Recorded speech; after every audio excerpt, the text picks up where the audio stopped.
69 años, Luis Pérez Fonseca, de la colonia Providencia. A la revista ¿Por qué?, durante el sexenio de Echeverría o López Portillo, no recuerdo, les negaron el papel y en ese tiempo colocaron una bomba. Estaba en la colonia Anáhuac, frente al Colegio Salesiano, en la calle Lago Xochimilco. Yo trabajaba a 2 predios de la revista. Ese medio escribía análisis políticos y al gobierno no le convenía. La bomba estalló. Por fortuna no hubo lesionados. Los dueños eran los señores Menéndez, uno de los cuales murió la semana pasada. En ese entonces, los señores Menéndez nos comentaron que Pipsa no les vendió papel y tuvieron que parar la edición. Ahí está uno. Hubo varios. Sí. Ahorita es difícil así de memoria. Pero sí hubo muchos problemas, varios. Nada más le querían hacer a alguien el caldo gordo y le suspendían el papel. Sí. Y no había manera de conseguirlo en ningún lado. Menéndez terminó yéndose a Cancún, a Quintana Roo. Mérida, donde tenía su familia, eran los dueños del Diario de Yucatán. Cierto. Los Menéndez. Él fue la oveja negra de la familia, porque él le salió comunista. Todos los demás eran ultraconservadores. En cambio, Mario salió comunista, y aquí en México primero dirigió Sucesos, después creó el Por Esto, cuando se inició, poquito antes de que se iniciara el movimiento del 68. El Por Qué, no el Por Esto, el Por Qué. Porque después hubo una que se llamó Por Esto, también de él. Y fue muy importante porque se extendió y se expandió hasta Quintana Roo, y ahí era el medio que denunciaba todo el movimiento de narcotráfico, y se dice que mucho del trabajo que se hizo contra el gobernador Mario Villanueva fue por los documentos que Por Esto logró publicar, y todas estas imágenes de lanzamientos de droga al mar. Entonces, pues qué bueno, continuó siendo un medio crítico pese a todo. Teresa Mena, fue en época de Echeverría. Mi papá era voceador y tenía que deshojar el periódico y esconderlo entre su ropa porque se los decomisaban. ¿Quién se los decomisaba? Pues el gobierno. No, pero no era el periódico en sí, era el papel, la distribución. El papel. Claro, al no tener la materia prima, ¿qué haces? Había otro truco, y yo lo vi en Acapulco y en Veracruz, 2 veces yo. Llegabas y decías, ¿sí el proceso? Sí llegó, pero se lo llevaron. ¿Cómo que se lo llevaron? Sí, pasó alguien y lo levantó todo, nos compró todo. Oye, no guardó ni un... No, nos pidieron todo. Y ibas a otro, y lo mismo. Ibas a otro, y total de que no encontrabas la revista. Cuando atacaban un político local, iba y decomisaba el proceso. No, lo compraban. No, lo compraba, sí, compraba todo. Pero lo obligaba a vender.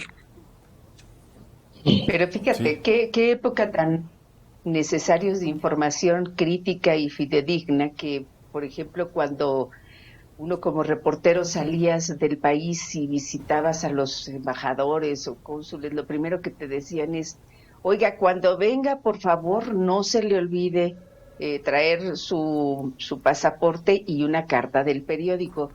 Y si puede, por ahí, tráigase un proceso para que yo pueda leerlo escondidito, porque no me lo mandan en la valija diplomática, ¿cómo va a creer? Lo que pasa es que les gustaba Boogie, el aceitoso, que salía en la revista seguramente. No, sí ha cambiado mucho la libertad, pero como dijo Adela, son los medios electrónicos, Dora, que han dado pues 20,000 canales más de distribución. Desplazaron cualquier tipo de periódico. ¿Cómo? Pero para muchos de nosotros era importante desde llegar al puesto de periódico. hacer tu selección.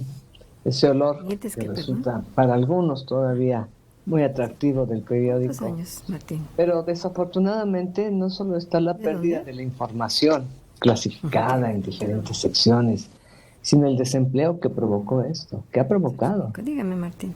Muchos hombres fueron despedidos, cada vez fue menor la información, no la calidad, fíjate, la calidad de la información porque te permitía contrastar.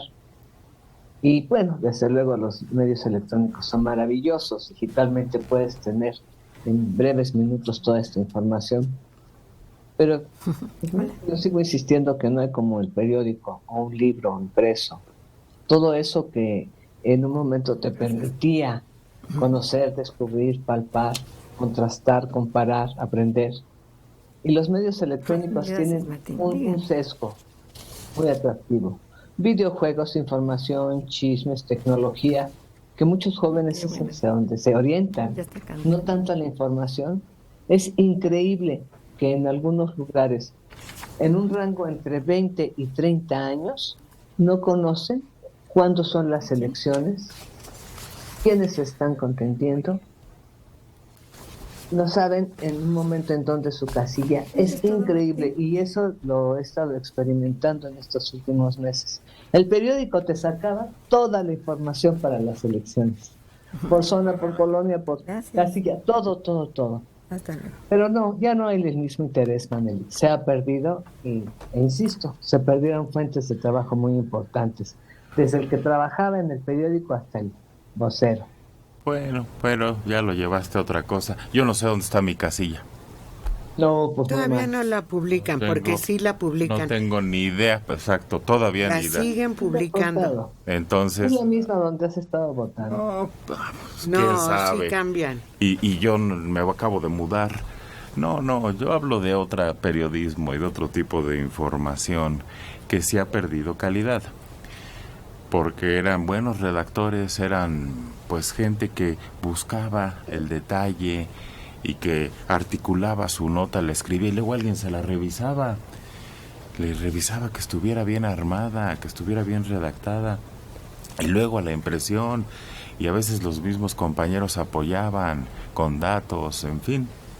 Y eso es lo que se ha perdido, esa calidad, porque tú oyes a los... Notipista. Anda. Eran unas maquinotas que ahora están en los museos y usaban zinc derretido para hacerlas. Tenían ahí la charolita de zinc derretido que fabricaba los tipos. Y del que hablas, que revisaba, era en los grandes periódicos el corrector de estilo. Claro. Que no lo veías, no sabías exactamente quién era. Tú veías pasar un grupo de personas siempre muy serios, muy correctos, en Excelsior hasta de origen español, con su puro en la mano.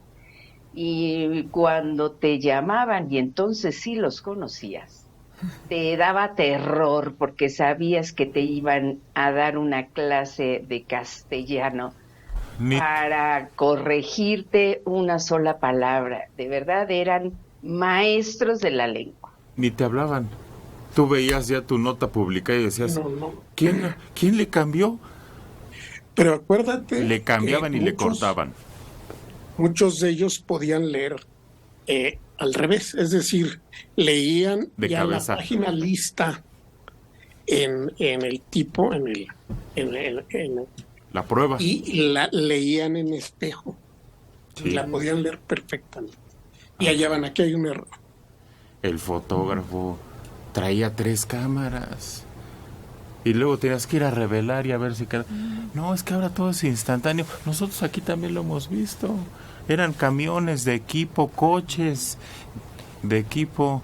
Y ahora traes un aparato que sacas y sale al mundo. Ahora casi todos traen puro teléfono. Es raro el que trae una camarita así chiquitita de 10 centímetros. Cuando la televisión tenía que solicitarle a SCT tiempo de microondas, ¿recuerdan ustedes? Para poder utilizar alguna de las señales electromagnéticas. Terrible.